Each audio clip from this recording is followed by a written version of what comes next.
Nessa terceira reunião ordinária do Conselho Municipal de Saúde, que acontece mensalmente, normalmente é na segunda terça-feira do mês, mas devido à Conferência Estadual de Saúde, ela foi transferida para hoje. Então, nós temos como principal tema hoje, seria as ações que a Secretaria de Saúde demonstre o que está fazendo para barrar esse elevadíssimo número de mortalidade infantil, que hoje vai ser explicado aqui, é o último tema aqui da pauta, né? A enfermeira responsável pelo Comitê de Prevenção à Morte Materna, Infantil e Fetal, né? Ela irá explicar, ver os fatores que está acontecendo isso aí, o porquê que está acontecendo e o que se pode fazer. A responsável, a enfermeira Josiane Machado, vai explicar essa situação, entende? Então esse é o principal tema. E daí temos como os outros temas da repasse de recursos da Secretaria de Saúde, repasse de recursos, reabertura de chamamento de cirurgias eletivas, valores contratos com cirurgias eletivas, a aprovação da ata anterior e leitura de correspondência. Mas o assunto principal que a gente deixou por último na pauta, porque é um tema mais complexo e eu creio que se estenda mais. Nós tivemos terça-feira uma convocação para comparecer ao Conselho Municipal de Saúde, né, onde eles gostariam de esclarecimentos frente a notícias que estavam no município da quantidade de óbitos infantis que tivemos no município nesse ano.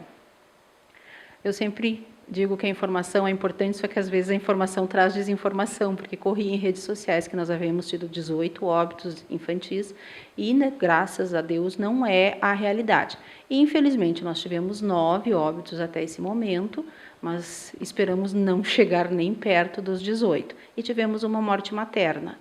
Essa morte materna não foi por questões relativas à gestação, e sim por problemas pessoais e, né, da saúde da paciente, que acabaram se agravando devido à gestação, e ela acabou falecendo.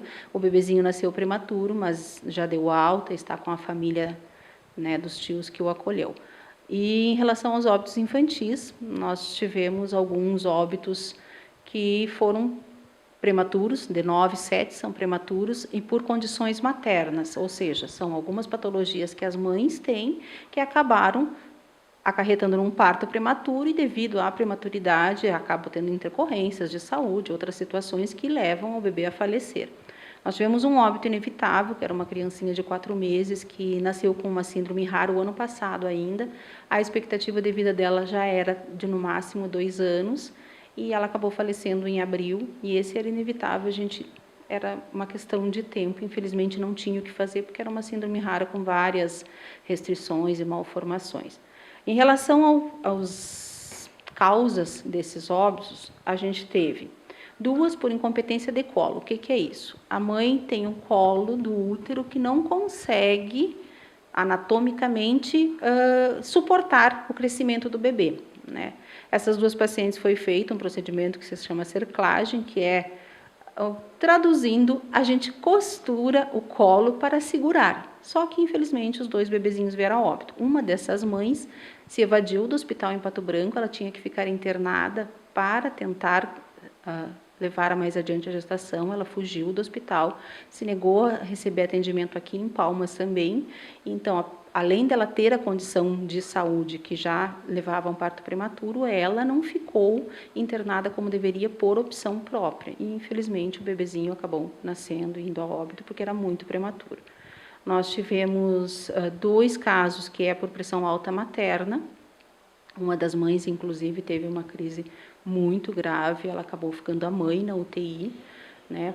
Porque foi muito, muito, muito complicado o caso dela. Ela teve até quase falência renal, mas graças a Deus conseguiu se reverter, só que infelizmente o bebezinho não sobreviveu. A mãe se recupera, está em acompanhamento aqui em Pato Branco, mas se recuperando, porque quando tem síndrome hipertensiva acaba sendo, né, uma situação que traz mais complicações para a mãe além do bebê. Tivemos 2 óbitos por descolamento de placenta. Isso, infelizmente, acaba sendo inevitável, porque a placenta descolando não torna mais viável, né, a gestação, e acaba se tendo parto prematuro, e como eram muito prematuros, também vieram a óbitos. E uma criança que requeria mais investigação. Nasceu no alto risco, ficou internado 10 dias, né? Deu alta, fez exames para comprovar uma patologia que estava em investigação. A criancinha deu alta com os exames todos negativos, que não tinha nenhuma patologia, só que a criança tinha algum distúrbio de alimentação, porque o bebezinho mamava e vomitava. A mãe, infelizmente, não nos procurou após a alta hospitalar, e quando ela nos procurou, o bebezinho já estava desidratado, desnutrido, e não se conseguiu reverter, né? E ele acabou falecendo e não se conseguiu. Esse provavelmente vai ser inconclusivo. Ele tem causas, que são essas, mas não o que levou a essas causas. A mãe nos relatou que o bebê vomitava após todas as mamadas, mas eu não entendi, a gente não entendeu por que ela não procurou, né? Ela achou que era normal do período, foi o que ela nos disse. Só que, infelizmente, o bebê acabou vindo a óbito. Então, o nosso total de 9 óbitos que tivemos nesse ano. Existe uma informação que a gente teve um óbito de uma criança de 1 ano, né? Traduzindo, vou dizer como estavam falando, por fome. Esse óbito não existe. De crianças maiores de 1 ano, nós tivemos um óbito em janeiro, que foi uma criança com síndrome de Down, que teve um problema respiratório. Síndrome de Down, ele já tem outras complicações cardíacas, né, junto, então essa criança não sobreviveu a uma pneumonia. E tivemos, em abril agora, uma criancinha de 2 anos, que era uma sequela de queimadura. Essa criança se queimou num acidente doméstico, foi internada, foi transferida para Curitiba, mas infelizmente as queimaduras eram extensas, ela não sobreviveu. Então essa criança de 1 ano que supostamente morreu por fome no município não existe. A saúde, a gente tem desde o ano passado trabalhado em conjunto a UPINHA, que é a clínica infantil, o Comitê de Mortalidade, a Clínica da Mulher, fazendo treinamentos periódicos com as equipes, reuniões periódicas. A gente monitora, enquanto comitê, monitorado as planilhas hospitalares, tanto de Pato Branco quanto de Palmas, diariamente para verificar essas altas hospitalares, para dar seguimento. É verificado o segmento de todas as crianças que nascem para ver se já foram ao pediatra, se já foram na UPINHA, se estão fazendo todo aquele primeiro acompanhamento necessário. E a gente tem desenvolvido um bom trabalho em parceria, as equipes estão todas unidas. Nós estamos nesse momento com todas as equipes montadas, né, com enfermeiros e médicos, e o próximo passo do município, assim que homologar o concurso que teve para enfermeiros, a gente vai fazer um processo para contratar agentes comunitários, que é somente o que está faltando nas nossas equipes.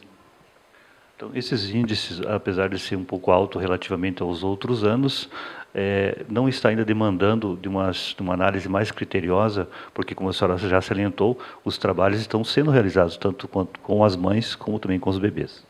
Sim, as unidades voltaram a fazer, inclusive, grupo de gestantes para orientação das mães, porque tu orienta individualmente na consulta, mas tu não tem tempo hábil de orientar tudo que deveria, né? E nem de passar, às vezes, as mesmas informações. Então, todas as unidades optaram para, no dia do atendimento de gestante, fazer um grupo de orientação, de educação, e vai ser feito continuamente. Algumas unidades, além do dia, estão fazendo ainda um dia especial de atendimento.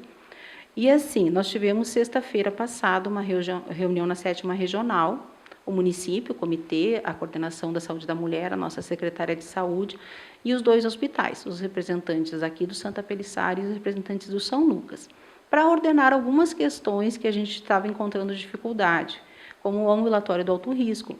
As consultas lá iniciam às 7h30 da manhã, então as nossas gestantes têm que sair muito cedo, às vezes tem má adesão, né, porque tem que levantar 4h30, 5 horas para sair. Infelizmente, pela distância é o que ocorre. Foi acertado que vai ser estendido um pouco mais o horário, as nossas gestantes vão poder chegar até 8h30, então nós vamos readequar o nosso horário de transporte de gestantes aqui. Foi verificado o que a gente encontrava de dificuldade com os hospitais, né, de planilhas serem mandadas mais frequentemente, com dados mais atualizados, exatamente para a gente poder fazer esse monitoramento no município, né, e questões de adequação, mas assim, foi muito produtiva a reunião, foi muito boa. A gente também já tinha tido uma outra reunião na semana anterior com o nosso prefeito, com o comitê, com a regional e as coordenações de UPA e UPINHA e saúde da mulher aqui. Então, assim, a gente está trabalhando. Infelizmente, eu acho que o que aconteceu esse ano, que foi que agrupou muitos óbitos em um único mês, levantou aquele alarme, digamos assim, na sociedade. Porque, infelizmente, quando eles são mais diluídos no decorrer do ano, acaba passando despercebido para a população em geral. Não passa despercebido para a saúde, porque a gente está fazendo um trabalho diário, um trabalho de rotina, né, com treinamentos, com reuniões, com suporte para as unidades através dos obstetras e dos pediatras e do comitê de todas as dúvidas e encaminhamentos. Então, a gente tem trabalhado diariamente em conjunto para tentar conter e evitar que ocorram essas mortes.